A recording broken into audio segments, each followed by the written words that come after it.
Okay, they are an important part of our police force. We're here with Lieutenant Nate Hutchinson.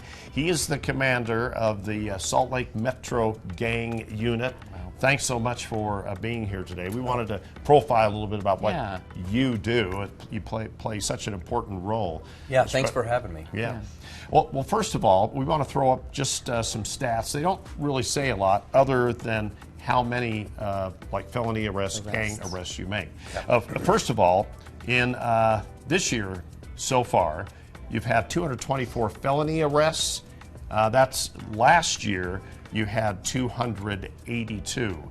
When I was looking at the numbers, this all seems to be pretty consistent, but tell us about that and your involvement in it. Yeah, so that's pretty average. Felony arrests can be anything from drug-related crimes to firearms-related crimes to crimes of violence. Those are typically what we see when we are talking felony arrests. And the numbers there. Yeah. What's the most challenging part? I mean, you have experience from Weber County, and now you're commanding how many different police forces are part of the Metro Gang Task Force? We have quite a few. We have over 30 investigators, full and part-time, that are part of the task force that are specifically going out and focusing on gang suppression and gang crimes. Okay.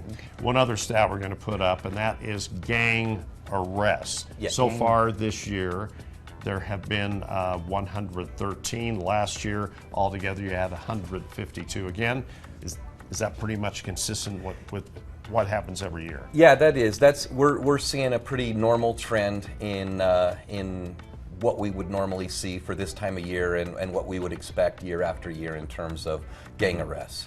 Now, what caught my eye, and I gave you guys a call, recently gangs have been in the news more. Yeah. We haven't heard so much until just lately, so why is that? You know, gang violence seems to ebb and flow. I always kind of talk about it like it's a roller coaster. What we'll see is we'll see a spike in violence. Typically, something will happen, and then there'll be a retaliation, and so and then there'll be some retaliation back and forth, and then we'll end up getting a handle on it and making arrests, and then you'll see it kind of level out again. And so that's kind of normal. That's a normal pattern for what we're seeing when it comes to gang type activity. And when you're stepping up enforcement, what's next for you guys now? We do a lot of intelligence work, identifying where the problems are, the hot spots are, and then we'll do a lot of suppression in those areas. We'll focus on the people that are known to us that are causing the violence, and we really will focus on them until we can tie them into the crimes that they've committed and then make those arrests. And we aren't putting a black bar across your face because you're not undercover. But do you have undercover? I used to what work percentage, undercover. I guess? Yeah. You know all about that. I used to work undercover up in Weber County. There is a lot of undercover aspect to the work that we do. Gangs go hand in hand with illegal firearms, illegal narcotics trafficking. So in order for us to combat gangs, we also focus on those types of crimes. How many gangs have you identified in the metro area? Currently, there's over 300 that we've identified in the Salt Lake Valley. That doesn't mean that they're all currently active and violent at this moment, but that's how many different gangs we've identified, we've been able to document. Now, apparently fentanyl, they're big traffickers of that. Yes, fentanyl is a huge problem right now.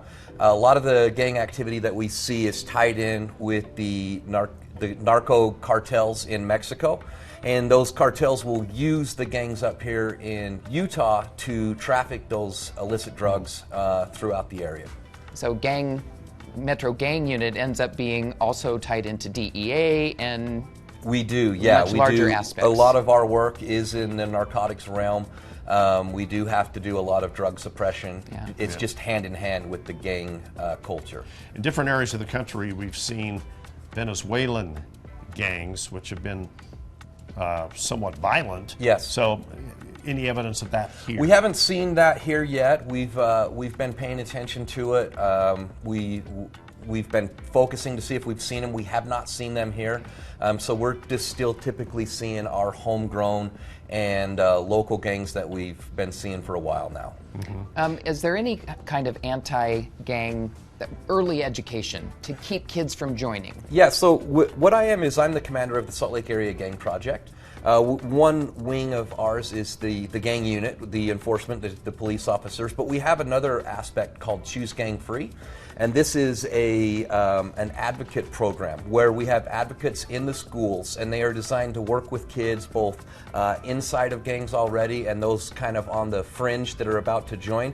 And their job is specifically to help them get them out of the gang. And one quick thing we wanted to mention, you're going to the legislature this year because some of the older gang members have recruited younger ones to do the dirty work because they don't get the punishment that the older ones do. Yeah, what we do is we see a lot of adults taking advantage of kids that are on that fringe to get them to join gangs, commit crimes on their behalf.